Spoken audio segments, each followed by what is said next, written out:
और चलिए बुलेटिन की शुरुआत इस वक्त की बड़ी खबर से करते हैं। सांसद बृजभूषण सिंह से जुड़ी इस वक्त की बड़ी खबर।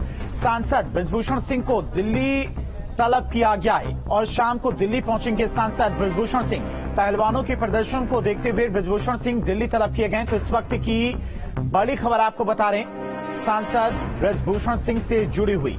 सांसद बृजभूषण सिंह को दिल्ली तलब किया गया। माना जा रहा है कि आज शाम को वो दिल्ली पहुंच सकते हैं। दूसरी तरफ इंडिया गेट पर जब से आमरण अनशन का ऐलान किया गया है पहलवानों की तरफ से, इंडिया गेट पर सुरक्षा बढ़ा दी गई है। कल पहलवानों की तरफ से ऐलान किया गया था कि वो अपने मेडल को गंगा में प्रवाहित कर देंगे, लेकिन उसके बाद नरेश टिकैत ने सरकार को 5 दिन का वक्त दिया है।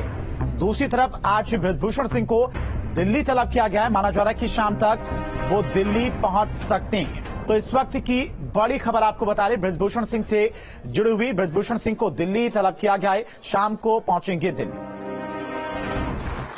लेकिन चलिए, मैं कुश्ती में घुस गया था। ऐसा घुसा था कि सांस भी लेता था तो कुश्ती, सोता था तो कुश्ती, जगता था तो कुश्ती।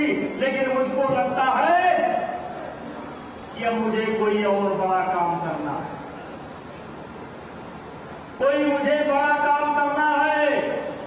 मुझे नहीं करना है, भगवान मेरे द्वारा कोई बड़ा काम लेना चाहता है।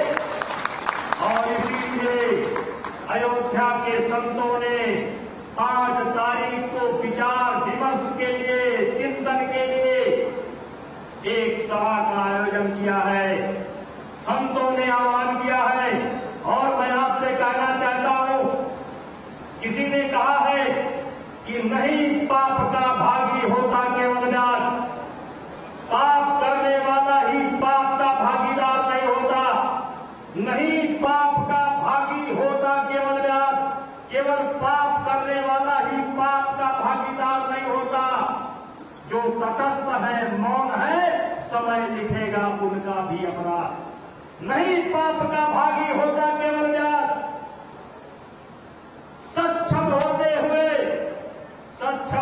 हुए अपने सामने हो रहे पाप को जो रोकने की कोशिश नहीं करता है, वो भी पाप का भागीदार होता है, वो भी पाप का भागीदार होता है। और इसीलिए कहना चाहता हूं कि नहीं पाप का होता भागी होता केवल व्यास, और जो तटस्थ है, मौन है, समय लिखेगा उनका। और लखनऊ से संवाददाता आलोक पांडे हमारे साथ जुड़ गए इसी खबर पर तमाम जानकारी के साथ में। आलोक, यहां पर 2 चीजें समझनी बेहद जरूरी है। एक तरफ जो आरोप पहलवानों की तरफ से बृजभूषण पर लगाए जा रहे थे, बृजभूषण उन आरोपों को लगातार नकार रहे थे और अभी तक पहलवानों की तरफ से ना ही कोई सबूत पेश किया गया है उन आरोपों को लेकर, ना ही कोई इंसान, कोई शख्स सामने आया जिन लोगों ने ये आरोप लगाए थे। बस प्रदर्शन किया जा रहा है। दूसरा ये कि ये पहलवानों का प्रदर्शन कहीं न कहीं राजनीतिक रूप लेता हुआ दिखाई दे रहा है।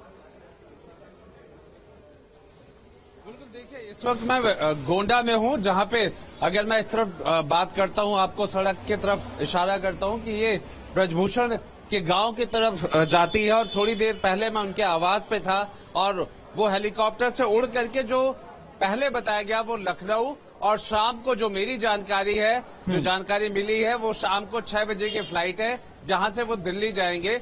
लेकिन बीच में अभी बाराबंकी में महादेव का मंदिर है रामनगर में, वो वहां पे हैं और भाषण दे रहे थे। लेकिन जिस तरह से वो दिल्ली जा रहे हैं, जिन परिस्थितियों के बीच दिल्ली जा रहे हैं, निश्चित तौर पर एक तरफ 5 जून को अयोध्या में जन अधिकार रैली है जो संत महंत कर रहे हैं, लेकिन उसके आयोजक बृजभूषण शरण सिंह सांसद कर रहे हैं। तो इसका मतलब है कि ये पूरी की पूरी रैली एक तौर पर बृजभूषण शरण सिंह के एक उनकी शक्ति, ताकत, उसको प्रदर्शित करेगा। और साथ में जो उनके ऊपर यौन शोषण के मामले लगे हैं, जो उन पर शिकायतें की गई है, पहलवान जिसको लेकर धरना प्रदर्शन पे हैं, उसके विरोध में होगा। तो कहीं न कहीं अगर हम बृजभूषण शरण सिंह की बात करते हैं तो वो इस रैली से और ताकतवर होंगे। जो भीड़ आने की उम्मीद यहाँ बताई जा रही है वो 10 लाख के आसपास है या उससे ऊपर हो सकती है। इसका मतलब है कि अयोध्या और उसके आसपास के इलाके पूरे जाम हो जाएंगे। अब ऐसे में शाम को अगर वो जा रहे हैं, और उससे पहले जो थोड़ी देर पहले अभी उन्होंने कहा कि जो तटस्थ है उनको भी इसका भागीदार बनना पड़ेगा। अब ये सवाल समझने की जरूरत है कि यहाँ पर ब्रजभूषण शरण सिंह कहना क्या चाह रहे हैं। विपक्ष कभी उनके साथ नहीं आ सकता है, फिर तटस्थ कौन है? वो शायद अपनी पार्टी में ही कुछ नेताओं को लेकर के कह रहे हैं, क्योंकि जिस तरह से बोली भाषा का वो इस्तेमाल कर रहे हैं, शायद यही सब कारण है जो गिले शिकवे पार्टी से या उनके बीच में हो गए हैं, या कुछ नेताओं के बीच उनके बीच हो गए हैं। ठीक है, इन्हीं सारी बातों को लेकर आप दिल्ली पहुंचेंगे ब्रजभूषण सिंह, साथ ही साथ 5 दिन का अल्टीमेटम